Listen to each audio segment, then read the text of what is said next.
Hola, ¿qué tal? Otra vez están comenzando las campanadas. El día de hoy te traigo un pequeño resumen sobre el caso de la curandera Pachita, cuyo nombre era Bárbara Guerrero. Encontré un libro y hay una parte que me gustaría que conocieras.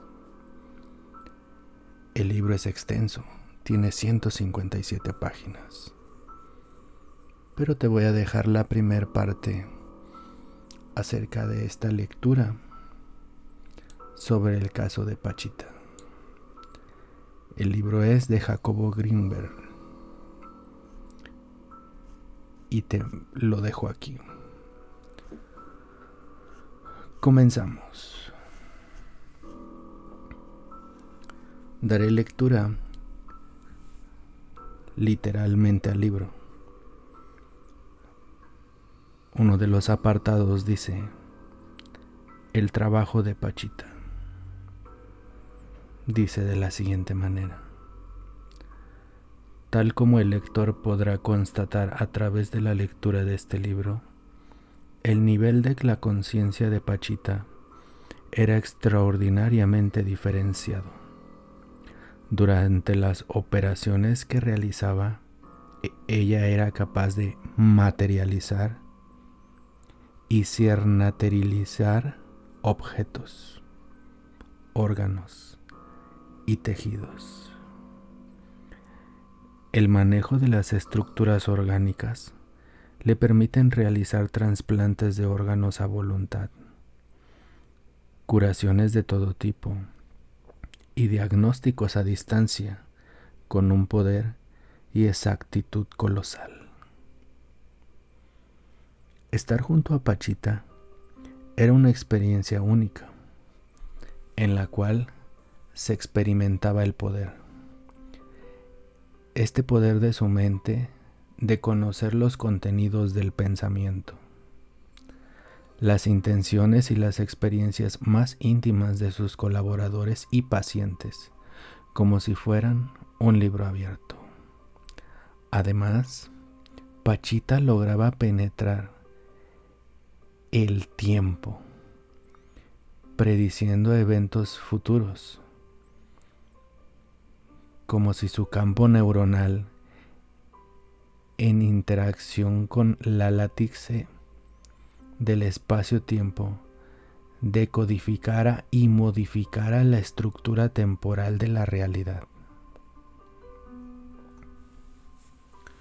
Todos estos portentos pueden ser explicados si se acepta la posibilidad de que las modificaciones de la látice producida por el campo neuronal de Pachita eran capaces de modificar sustancialmente a aquella, produciendo conformaciones similares a la de los objetos. Esto quiere decir en caso de las materializaciones, o en torno a la estructura de la látice de los objetos, nuevamente en caso de las materializaciones. Pachita poseía un control único sobre su campo neuronal, transformando y modificando todo con él, a la estructura de la látice. Aunque sus efectos parecían ser milagrosos, se basaban, de acuerdo con esta hipótesis, en el mismo mecanismo que todos utilizamos para crear nuestras imágenes o nuestros pensamientos.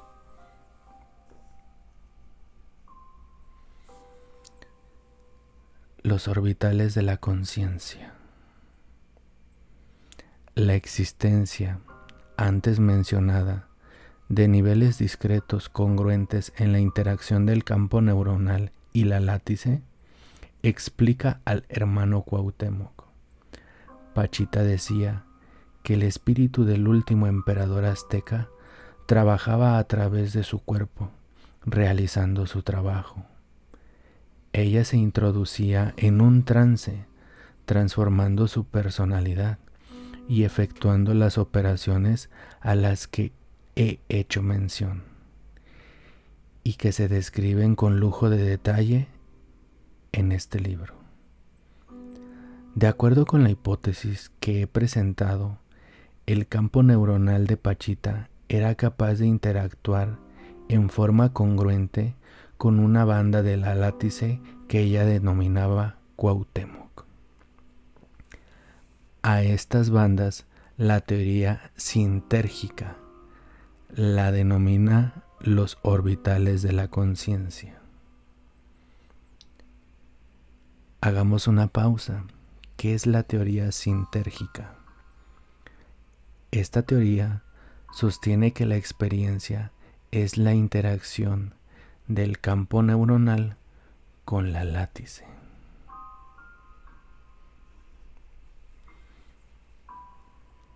Veamos otro apartado de este libro. La conciencia de unidad. El campo neuronal es capaz de mimetizar la estructura fundamental de la látice.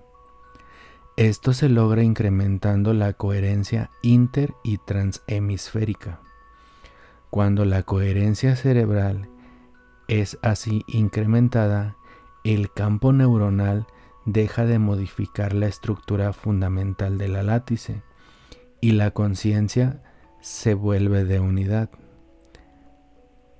En este estado de unidad total desaparece el ego y el sujeto de la experiencia se vuelve una especie de rey de la creación, capaz de modificar la realidad de sus orígenes.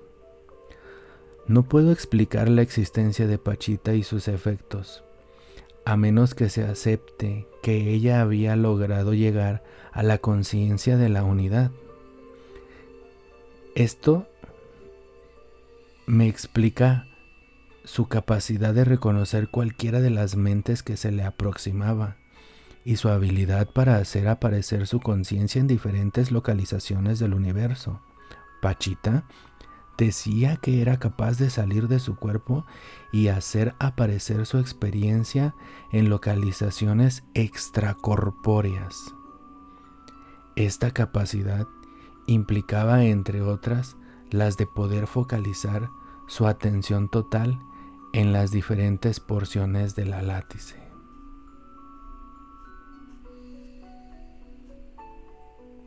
Como pueden observar, Pachita es una de las curanderas más famosas en este mundo. Este investigador dice lo siguiente: durante más de 10 años me he dedicado a investigar algunos aspectos de la fisiología cerebral. Y aunque me considero bastante revolucionario entre mis colegas, jamás me imaginé ni podría haber aceptado que una parte del cerebro pudiera trasplantarse de un ser humano a otro. Jamás lo hubiera aceptado de no haberlo visto. Pero el caso es que lo vi y eso me trastornó tan profundamente que a partir de ese momento todas mis concepciones psicofisiológicas cambiaron. Había una niña que era un vegetal, que no se movía, ni hablaba, ni controlaba sus esfínteres. En esa operación y en 4 subsecuentes, Pachitas cortó el cuero cabelludo con el cuchillo del monte y después abrió el hueso del cráneo usando un pedazo de sierra de plomero. Yo vi eso y parte de mí pensaba que no era cierto y otra que era maravillosamente real. Después, Pachita hizo aparecer una sección de corteza humana Tomó el pedazo en sus manos, le lanzó su aliento y le ordenó que viviera. Vive, vive, le gritaba. Después, con la ayuda del cuchillo, introdujo el pedazo de corteza al cráneo de la niña y con una serie de movimientos extraños lo dejó depositado ahí. Por fin, la herida se cerró después de que yo fui invitado a colocar mis manos encima de la misma. A eso se le llamaba saturar, lo que comúnmente conocemos nosotros como suturar. La niña fue vendada y devuelta a sus padres. La operación se realizó sin anestesia, sin asepsia, y considerando su magnitud y seriedad, lo que se podía haber esperado como mínima reacción era una meningitis fulminante. En lugar de ello, la niña se presentó a los 15 días para una nueva operación, sin infecciones, sin haberse muerto de un shock postoperatorio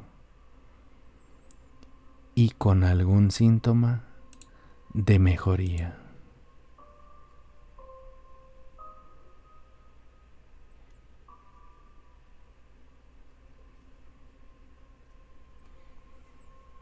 Después de 4 operaciones similares a la descrita, yo vi a esa niña empezar a tener movimientos voluntarios,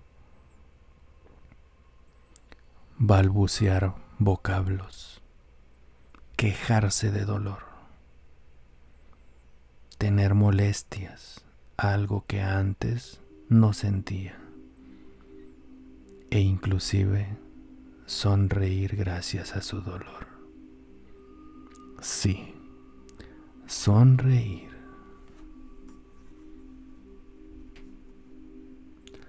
Cuando yo vi sonreír a esa niña y alcancé a comprender los motivos de su alegría, entendí que lo más fundamental es lo de mayor alcance espiritual, lo que cualquiera comprende, lo que se encuentra presente en todos los niveles, lo clásico, lo que se siente como certeza y mismimidad.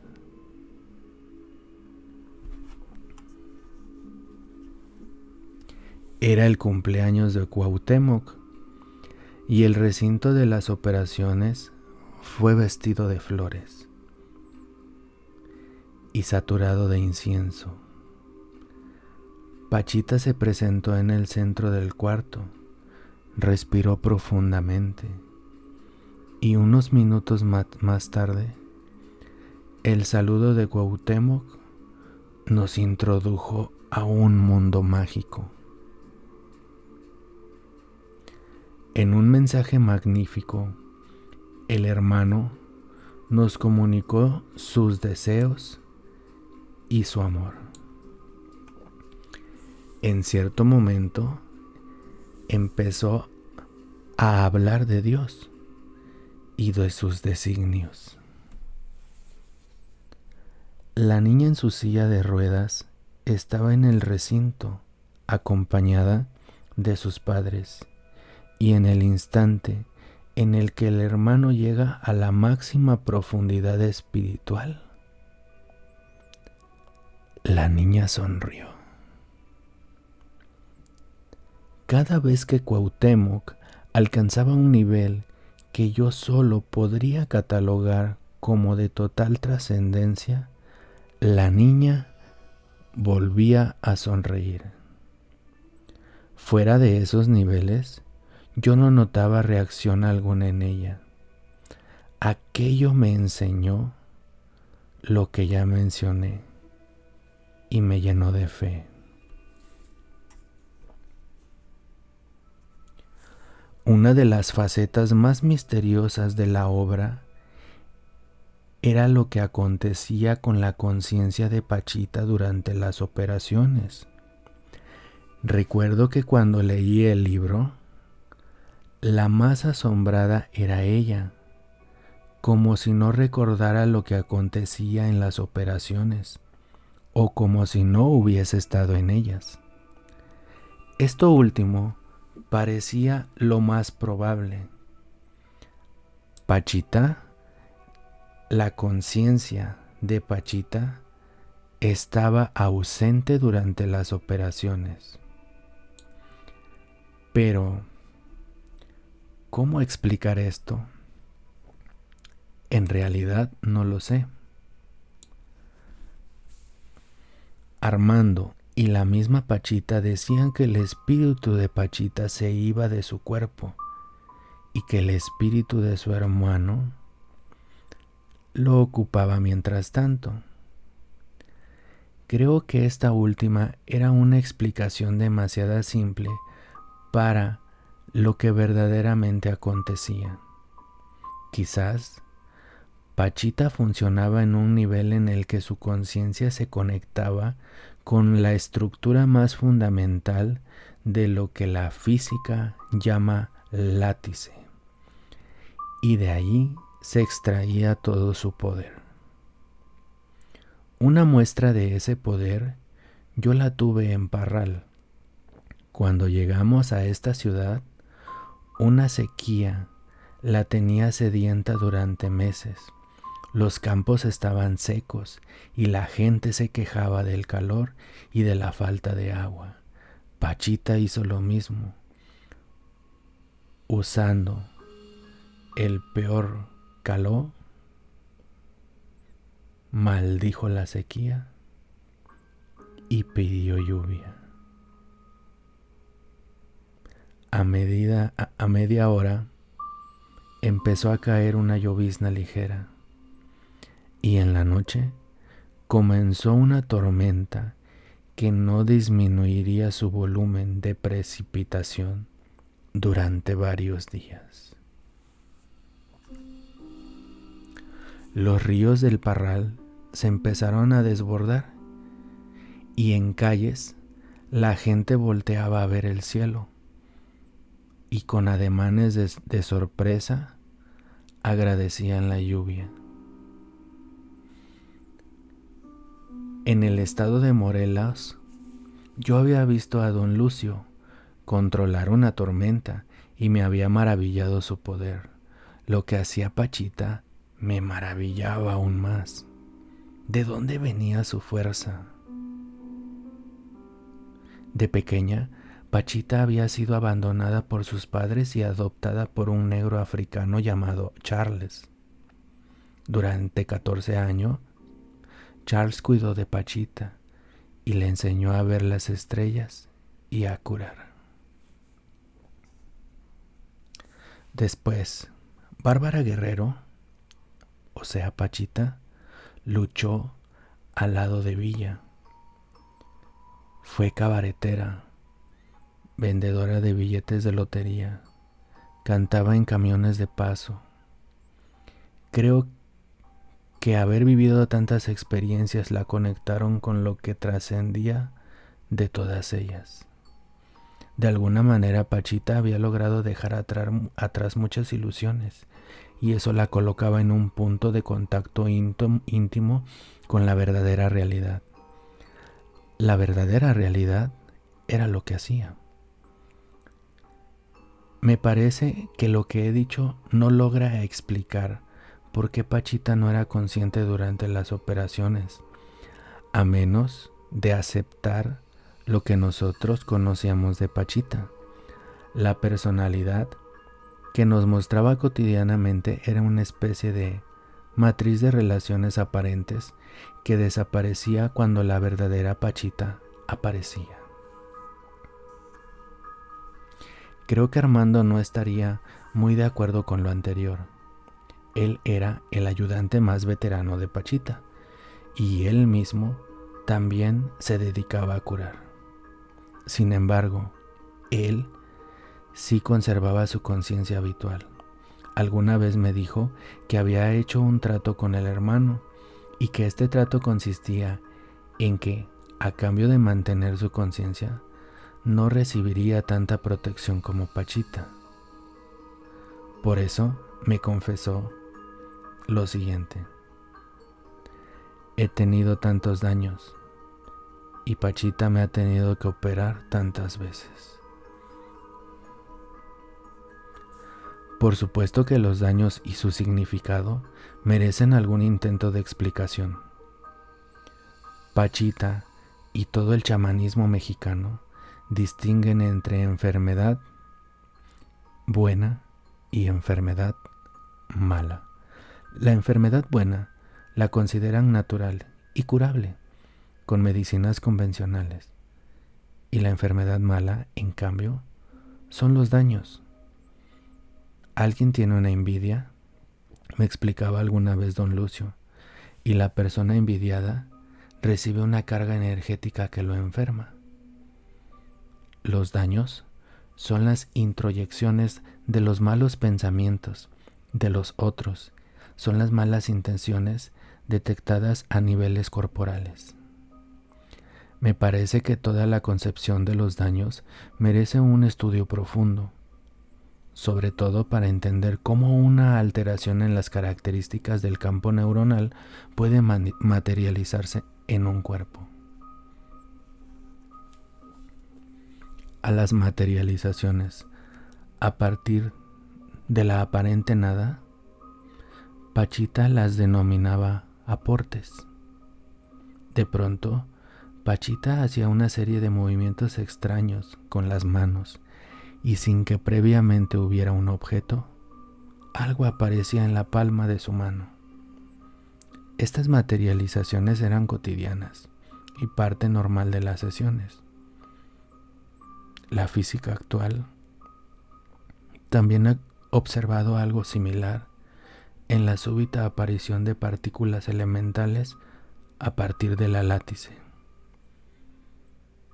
Creo que el cerebro de Pachita era capaz de alterar la morfología del espacio, y eso se manifestaba como una súbita materialización de un objeto. A mí me dio un aporte que describo en uno de los capítulos de este libro. Por supuesto que la explicación que he ofrecido no dice nada acerca de la especificidad de los aportes. Yo recibí un pequeño óleo pintado por un artista chino llamado Fio Memo, un hijo de Pachita, una medalla de oro con los símbolos de las 12 tribus de Israel. Armando algo diferente. ¿De dónde provenían esas materializadas y cómo surgían tan perfectas e impecables? No lo sé. Pachita se consideraba miembro de la tribu perdida de Israel. En realidad, históricamente, las 12 tribus de Israel se dividieron hace miles de años. 10 tribus abandonaron el territorio de Israel. De esta forma, se puede hablar de la existencia de 10 tribus perdidas de Israel. Pachita aseguraba pertenecer a una de ellas. No puedo añadir nada más, porque nunca hablé con Pachita acerca de ello. Como puedes observar, este será el primer capítulo acerca de la impresionante Pachita,